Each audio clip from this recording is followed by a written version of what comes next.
আসসালামু আলাইকুম রহমতুল্লাহ। প্লিজ আপনারা ভিডিওটা শেয়ার করে নেবেন। দেশে কি হচ্ছে, দর্শন হচ্ছে, খুন হচ্ছে, এগুলার বিচার নাই। ওই আহসান হাবিব যেখানে আছে তাকে তোকে গ্রেফতার করো। সবাই শেয়ার করবেন ভিডিওটি। দেখেন দর্শনের উৎসব চলছে বাংলাদেশে। এবার ধর্ষণের শিকার দিনাজপুরের পার্বতীপুরে 12 বছরের শিশু। তার চিকিৎসা চলছে দিনাজপুরে M Abdur Rahim medical college হাসপাতালে। শিশুটির স্বজনরা জানান, পরিবারের অভাবের কারণে শিশুটি তার নানার বাড়িতে থাকে।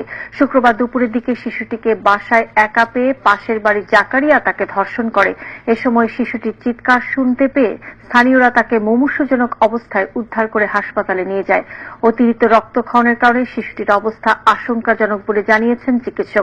পার্বতীপুর থানার ওসি জানান, তখন পর্যন্ত মামলা না হলেও ধর্ষক জাকারিয়াকে ধরার জন্য পুলিশ চেষ্টা চালাচ্ছে।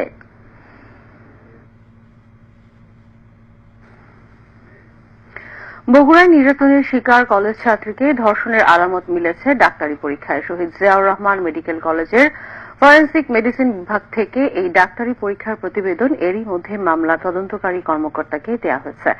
এদিকে প্রধান আসামি তুফান সরকার ও মহিলা কাউন্সিলর মার্জিয়া হাসান রুমকিকে আবারও 2 দিনের রিমান্ড দিয়েছে আদালত।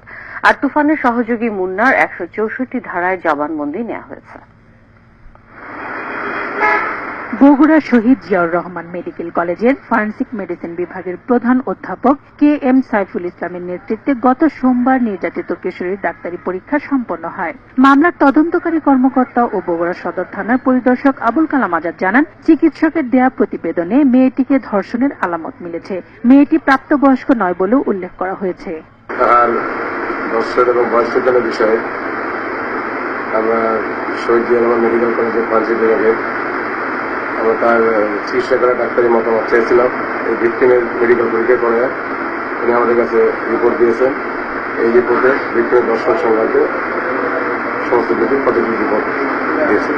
এদিকে এই মামলার প্রধান আসামি তুফান সরকার, মহিলা কাউন্সিলর মার্জিয়া হাসান রুমকি ও তুফানের সহযোগী মুন্নার দ্বিতীয় দফায় 2 দিনের রিমান্ড শেষে আজ আবার আদালতে হাজির করা হয়। পরে তুফান ও রুমকিকে 2 দিনের রিমান্ড দেন আদালত।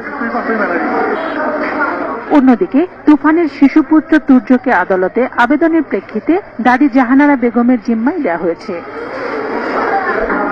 নির্যাতিতা মা ও মেয়ের চুল কেটে ন্যাড়া করার আলামত হিসাবে চুলগুলো পুলিশ সংগ্রহ করেছে।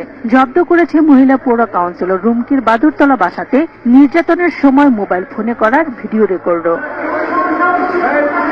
17 জুলাই বাড়ি থেকে ক্যাডার দিয়ে তুলে নিয়ে গিয়ে ছাত্রীকে বগুড়া শহর শ্রমিক লীগের আহ্বায়ক তুফান সরকার ধর্ষণ করে। 28 জুলাই বিকেলে তারা ওই ছাত্রী ও তার মাকে বাড়ি থেকে তুলে নিয়ে গিয়ে 4 ঘন্টা ধরে নির্যাতন চালায়। এরপর দুজনেরই মাথা ন্যাড়া করে দেওয়া হয়।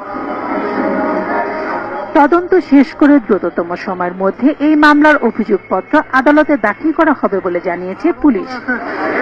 Bangla vision news desk. কি সবাই শেয়ার করবেন।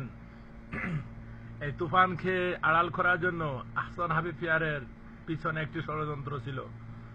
আর কিছু কিছু লোক আহসান হাবিব পিয়ারকে ফাঁসানোর জন্য যমুনা টিভি এবং তার কিছু দোসরেরা তার পিছনে লাগছে।